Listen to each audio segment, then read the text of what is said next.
নমস্কাৰ শ্ৰদ্ধাৰ ছাৰবেদসকল প্ৰত্যেক বছৰৰ দৰে এইবাৰো শিক্ষক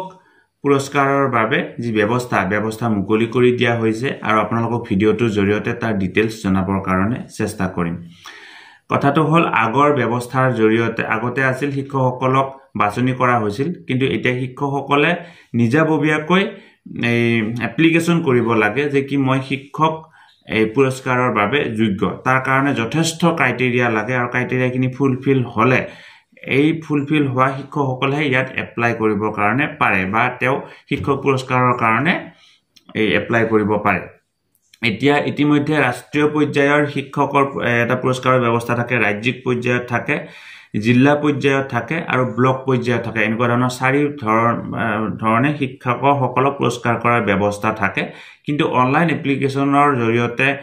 এই এপ্লাই কৰাৰ ব্যৱস্থা ৰাষ্ট্ৰীয় আৰু ৰাজ্যিক পৰ্যায়ত থাকে ৰাষ্ট্ৰীয় পৰ্যায়ৰ শিক্ষকৰ পুৰস্কাৰৰ যদি ব্যৱস্থা ইতিমধ্যে এই ব্যৱস্থাটো হৈ গৈছে ইয়াৰ এই অনলাইন এপ্লিকেশনৰ ব্যৱস্থাটো হৈ গৈছে এতিয়া ৰাজ্যিক পৰ্যায় অৰ্থাৎ অসম চৰকাৰৰ অধীনৰ শিক্ষকসকলৰ পুৰস্কাৰৰ যদি ব্যৱস্থাটো মুকলি কৰা হৈছে আৰু লাষ্ট ডেট ইতিমধ্যে আহি পাব যদি আপুনি অসম চৰকাৰৰ অধীনৰ এজন শিক্ষক আৰু আপোনাৰ যদি নিৰ্দিষ্ট চাকৰি কাৰ্যকাল সম্পূৰ্ণ হৈছে আপুনি যদি বিশেষ কিছু কাম কৰাৰ ইতিমধ্যে কৰিছে তেতিয়া হলে আপুনি এই পুৰস্কাৰৰ কাৰণে এপ্লাই কৰিব পাৰিব আৰু এপ্লাই কৰিব গলে আপুনি কিছু বিশেষ ক্ৰাইটেৰিয়াৰ ফুলফিল কৰিব লাগিব সেই ক্ৰাইটেৰিয়াখিনি যদি ফুলফিল নকৰে তেতিয়া হলে আপুনি এপ্লাই কৰিব নোৱাৰিব প্ৰথম কথা হ'ল আপোনাৰ চাকৰি কাৰ্যকাল নিৰ্দিষ্ট হ'ব লাগিব আপুনি কিছু বিশেষ এই মানে ইনোভেটিভ কাম কৰিব লাগিব তেনেকুৱা ধৰণৰ শিক্ষকসকলহে ইয়াত এপ্লাই কৰিব পাৰিব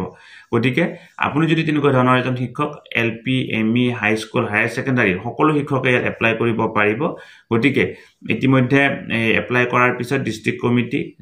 সিলেকশন থাকিব ডিস্ট্ৰিক্ট কমিটিৰ পিছত ষ্টেট কমিটি লৈকে যাব তাৰ পিছত আপোনাক বাছনি কৰা হ'ব আৰু প্ৰত্যেক বছৰে ছেপ্টেম্বৰ মাহৰ 5 তাৰিখে শিক্ষকসকলক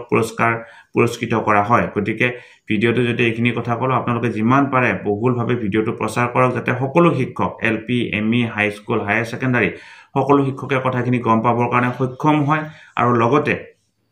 তেওঁলোকে এপ্লাই কৰিবৰ কাৰণে সক্ষম হয় লগতে শ্ৰদ্ধাৰ ছাৰবেদসকল আপুনি যদি পোন প্ৰথমবাৰৰ কাৰণে আজি নলিনীকান্ত ডেকা নামৰ ইউটিউব চেনেলটো চাইছে অনুগ্ৰহ কৰি চেনেলটো সাবস্ক্ৰাইব কৰিব আৰু লগতে ভিডিঅ ডেসক্ৰিপচনত আমাৰ হোৱাটসঅ্যাপ চেনেল আৰু আমাৰ ফেসবুক পেজৰ লিংক দিয়া আছে তাত আপুনি জয়েন হৈ ললে আমাৰ এনেকুৱা ধৰণৰ ভিডিঅৰ খবৰবিলাক পোন প্ৰথমতে পাবৰ কাৰণে সক্ষম হ'ব শ্ৰদ্ধাৰ ছাৰবেদসকল ভিডিঅটো ইমানতে সামৰিছো আশা কৰো এই ভিডিঅটোৰ জৰিয়তে আপুনি উপকৃত হৈছে আৰু ভিডিঅটো যিমান পাৰে সিমান আগলৈকে ফৰৱাৰ্ড কৰিব ধন্যবাদ